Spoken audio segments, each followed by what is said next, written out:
Hi, Santo Dios. My thought analysis on just alone on Tesla creating all new cell phones, correct? Here we go again with irresponsible market moves just to generate another product for the consumer. And then yet we sacrifice our natural resources for what?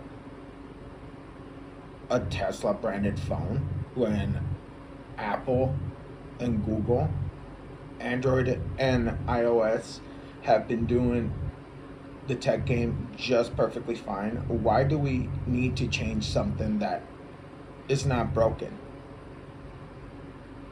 Let's first figure out privacy, big data, and how we're going to integrate all these different new high tech industries together to better fund Wall Street. Not only CEOs, because at the end of the day, like CEOs take off the top. You know, it's just a straight off the top. Like, this is mine, this is what I'm gonna get, this is what I'm gonna keep. The rest is for y'all to do whatever y'all want with it. Now go ahead and go look at CEO salaries and so forth and so on, and then just see the imbalance of it all. They want to, I mean, okay, so there's nothing wrong with being rewarded for making money moves that prosper your company. However, it's just profiting your company, your legion to this brand. This is, I'm just trying to reduce it down and hop over all the BS because we go over all those old topic points of it all, of conversation, and that's why I just don't, you won't hear me cater to any current situations because they're so outdated, so outspoken. We already know what to do, but the problem is that these higher politicians do not want to do it.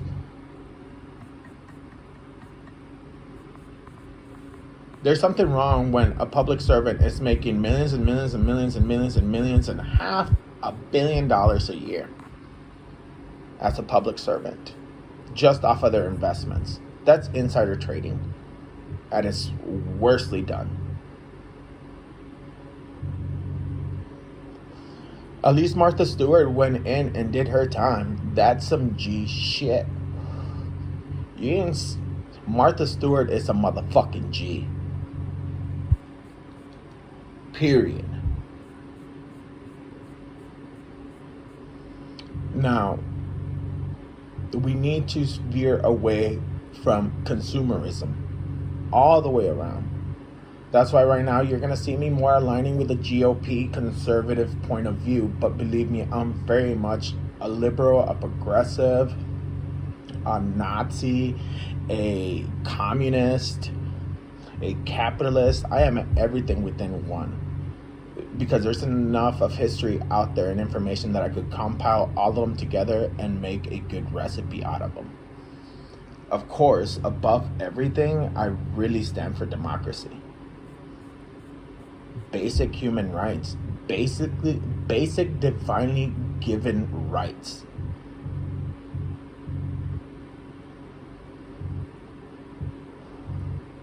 Now we have all these corporate mergers. Yet again, I'm advocating that no, we can't partnership and make all this stuff without regulating big data first. User information data. It's very important. These little moves all these corporations and global corporations are doing are just basically to merger data information because we are moving into a whole new world of big data management. The GOP is catching along very well when it comes to big data. I hope they continue their progress and expose the Democrats, but just keep in mind that as the Democrats are being exposed, the GOP will be exposed as well. So it is a double-edged sword on the situation. And, you know, all what I'm saying, it is a hyperbole. It is just a figure of speech. It's just an analysis, a brute analysis of what's going on. And I'm dead serious when I'm speaking on the fact that, hey, I'd rather relocate somewhere where they have very decent public transportation and just stop branding with vehicles and everything like that. Just stop purchasing vehicles. Just to prove the point that you can make a political campaign on your own without selling yourself out to all these brands.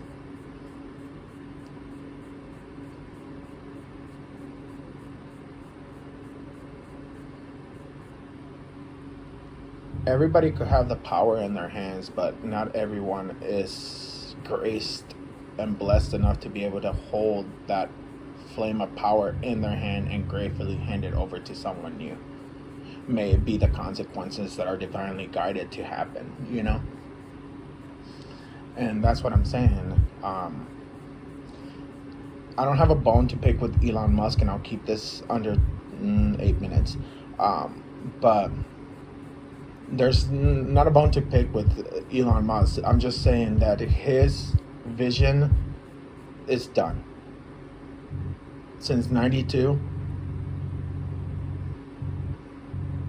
wasting all these resources to manifest into creation all his little visions and his thoughts in his head. But as I can conclude now, it's just been a waste of resources. And hey, we live, we learn, and we move on. So can we move on from all these false prophets, all these Elon Musk type of vibes? Because at the end of the day, I think veering away from that type of structural mentality is going to lead us to a better return for Social Security. So when people get old and have to live off of their Social Security pensions,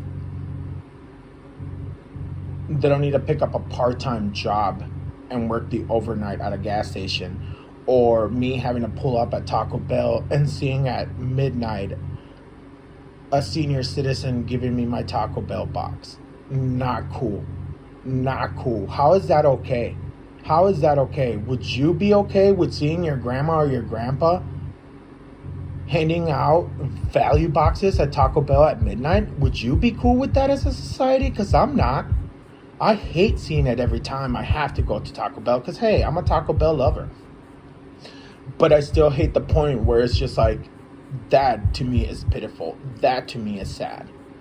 That to me is things in my reality, in your reality, that I would like to change. In our shared collective reality, that's the little things that matter to me. Now having to see an 80-year-old, doesn't matter what color they are, giving me a $5 value box at Taco Bell at midnight. That is disgraceful.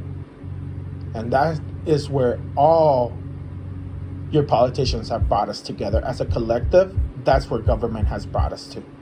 Where grandma and grandpa are giving us our Taco Bell orders at midnight. I'll let you brew on that, y'all. I'll end it at 8:18.